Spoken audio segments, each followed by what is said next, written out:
Hello everyone and welcome to Re-Entry. In this video we will take a look at some of the new features that comes with version 0.99.82. This is one of the bigger patches I've written lately, so make sure that you check out the patch notes. You can find a link in the description below to see the full list. There's a lot to cover, so let's just get started.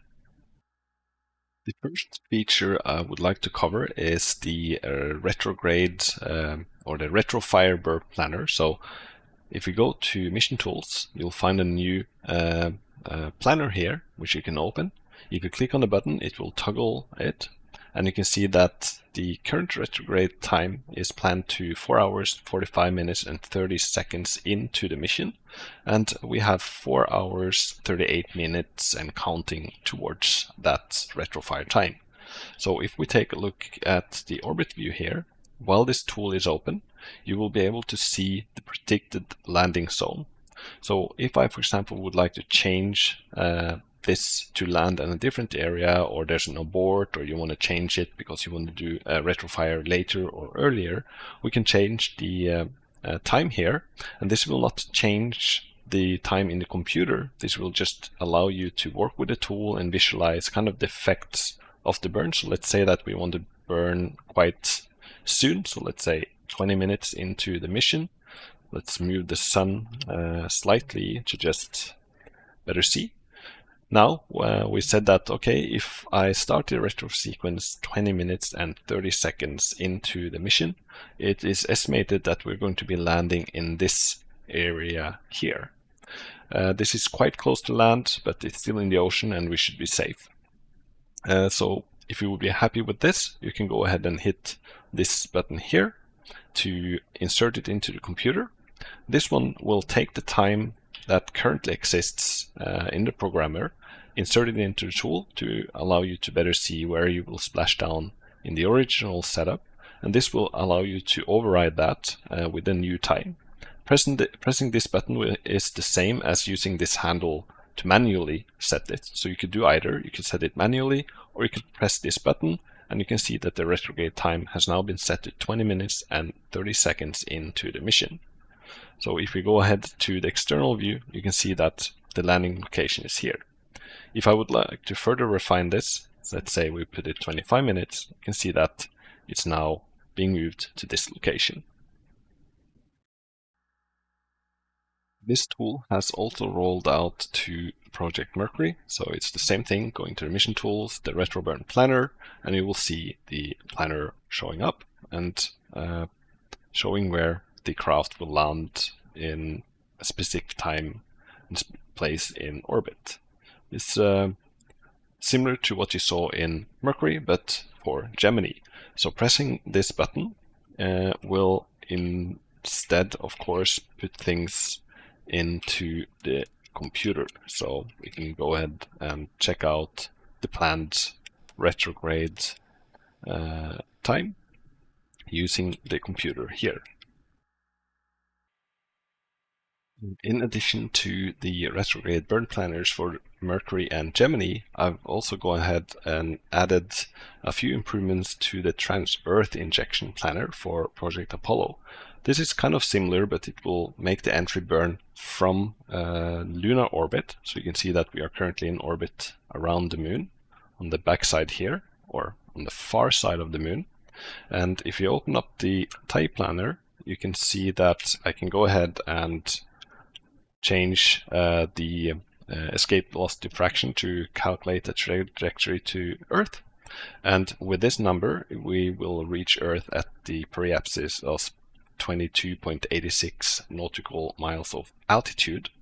And I've improved the time to entry interface calculation here to better match what happens if you execute this burn. Previously, this was a countdown and it was completely wrong. And then I've added the estimated landing location here as well. So if we now go to the Earth view, you can see that the estimated landing location is, let's see here, just outside the coast of Australia.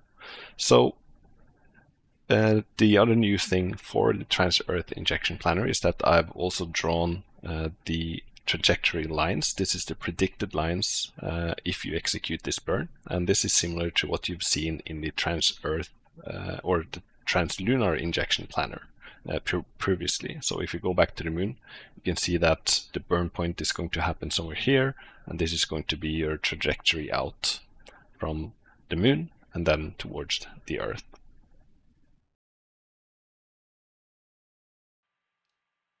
In addition to that, I've fixed an issue with the Trans-Earth injection planner that would insert garbage attitude data into the command module computer, which would result, unless you reset it manually to all zeros, in a burn that would point in the wrong direction, potentially making a crash into the moon.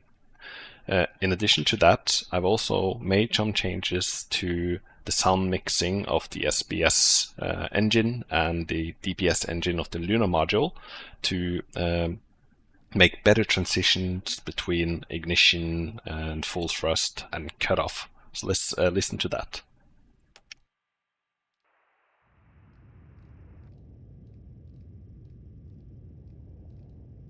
You can hear the engine building up and reaching full thrust. And if I would cancel this, you can hear it trailing off. So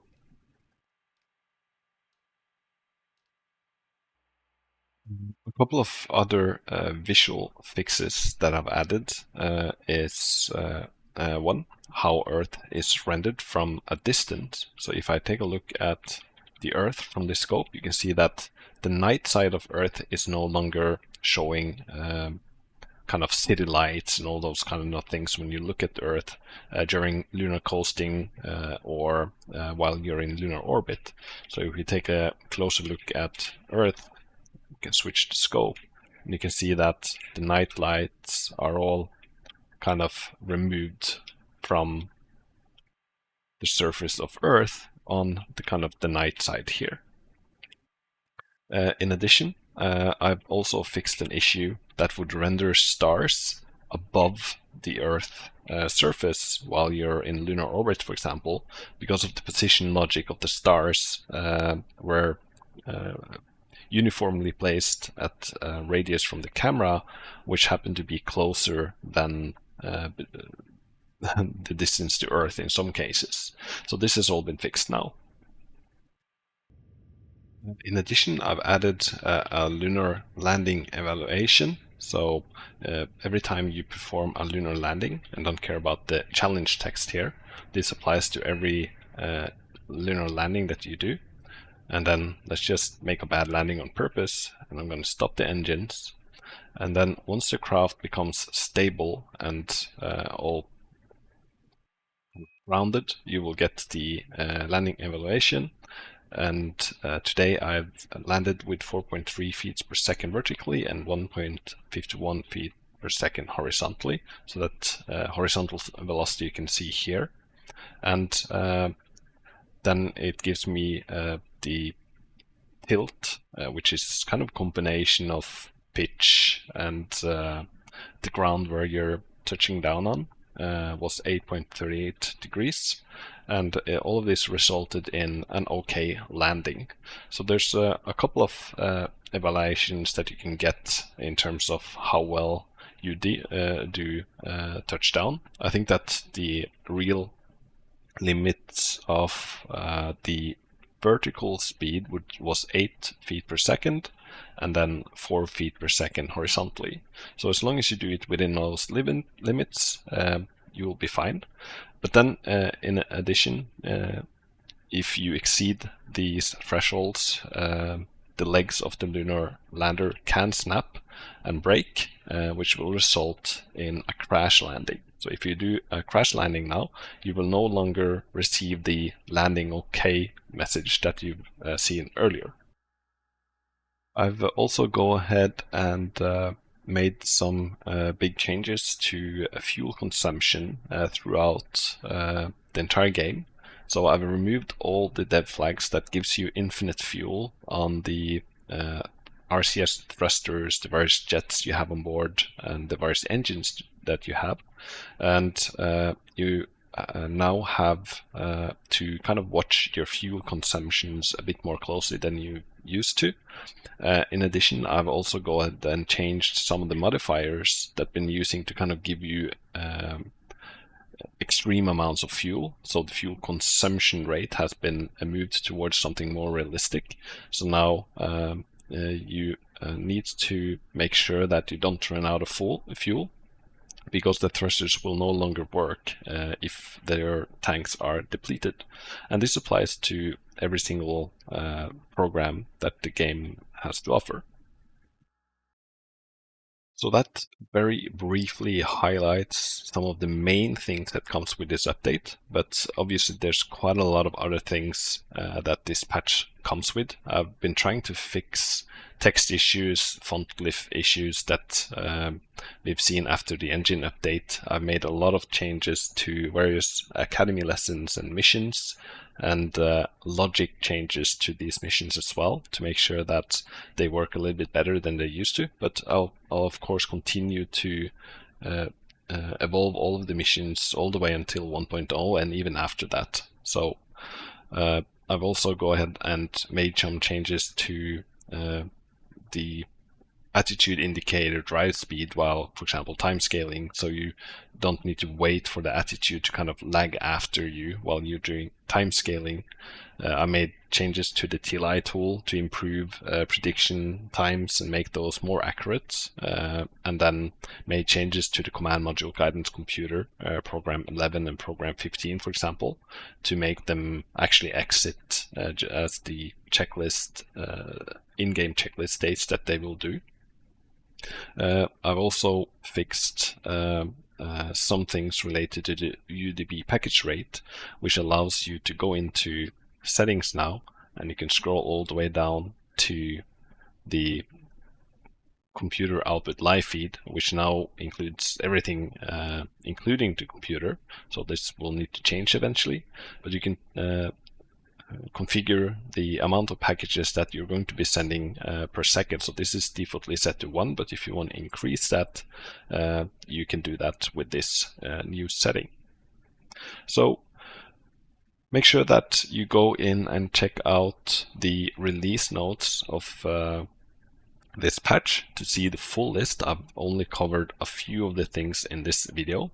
So thank you for playing Reentry, and thank you for watching. Bye.